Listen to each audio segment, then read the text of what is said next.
கிறிஸ்துவுக்குள் பிரியமானவர்களே, கர்த்தரும் இரட்சகருமாய் இயேசு கிறிஸ்துவின் ஈடு நீட்டு நாமத்தினாலே உங்கள் யாவருக்கும் என் அன்பின் வாழ்த்துக்களை தெரிவித்துள்ளேன். தேவன் அருளிய அப்பம் பிரேயர் மினிஸ்டர் மூலியமாக உங்களோடு சந்திப்பதில் மிகுந்த மகிழ்ச்சி அடைகிறேன். தினம்தோறும் இரவு நேரத்திலே தூங்கும் முன்பாக பரிசுத்த வேதாகமத்தில் நாம் ஒரு பகுதியை தியானித்து நம்முடைய குடும்ப பாதுகாப்பிற்காக நாம் ஜெபித்து வருகிறோம். தூங்கும் முன்பாக கேளுங்கள். இந்த வருஷத்திலே கடைசி நாளிலே கடைசி நேரத்திலே நாம் வந்திருக்கிறோம்.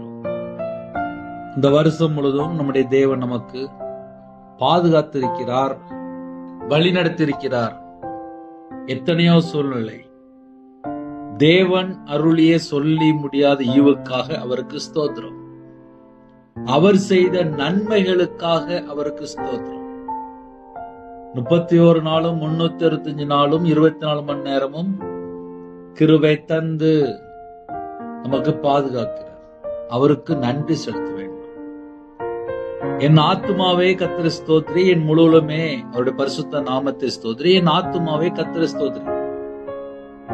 கர்த்தர் செய்த சகல உபகாரங்களையும் மறவாது. அவர் நமக்கு என்னெல்லாம் செய்தாரோ அதெல்லாம் மறந்துடாதீங்க அப்படிங்கிற. அப்ப கர்த்தருடைய பிள்ளைகள் இந்த வருஷம் கடைசி நேரத்திலே நம்ம என்ன செய்யணும்? எல்லாவற்றிலேயும் ஸ்தோத்திரம் செய்யுங்கள். அப்படி செய்வதே கிறிஸ்து இயேசுக்குள் உங்களை குறித்து தேவனுடைய சித்தமா இருக்கிறது. எல்லாவற்றிலேயும் ஸ்தோத்திரம் செய்யுங்கள். அவர் உங்களுக்கு என்னெல்லாம் செஞ்சாரோ அது எல்லாவற்றைக்காகவும் ஸ்தோத்திரம் செய்யுங்கள். சில குடும்பத்திலே பாடுகள் இருந்திருக்கும். அந்த வீட்டுல பார்த்தா முறுமுறுப்பாங்க.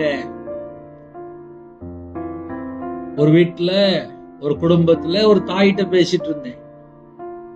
அந்த அம்மா என்ன சொன்னாங்க அப்படின்னா, தேவனுடைய நாமத்தை தூசித்தாங்க. அம்மா அப்படி செய்யக்கூடாது, முதல்ல நிப்பாட்டுங்க. எனக்கு என் குடும்பத்துல என் பிள்ளை வாழ்க்கை இப்படி இருக்கு, கடவுளே இல்ல அப்படிங்கிற ஒரு வார்த்தை டக்குன்னு சொல்லிட்டாங்க. எனக்கு ரொம்ப வேதனையா இருந்துச்சு. அப்படி பேசாதீங்கம்மா அப்படின்னு.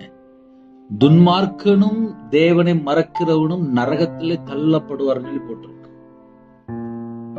அப்ப தேவனை தூசிக்கிற வார்த்தை யாரெல்லாம் சொல்றாங்களோ, துன்மார்க்கனும் தேவனை மறக்கிற எல்லாரும் நரகத்துல தள்ளப்படுவார்கள். அதனால இந்த வருஷம் கடைசி நேரத்துல இருக்கும் போது ஒரு வீட்டுல பார்த்தா கொஞ்சம் பிரச்சனையா இருக்கும், ஒரு வீட்டுல பார்த்தா கொஞ்சம் போராட்டமா இருக்கும், ஒரு வீட்டுல பார்த்தா ஆவிக்குரிய வாழ்க்கையில வளர முடியாத அளவுக்கு வீட்டுல பலவிதமான காரியமா இருக்கும். யோபனுடைய வாழ்க்கையில நிறைய உபத்திரம் வந்துச்சு, நிறைய பாடு வந்துச்சு.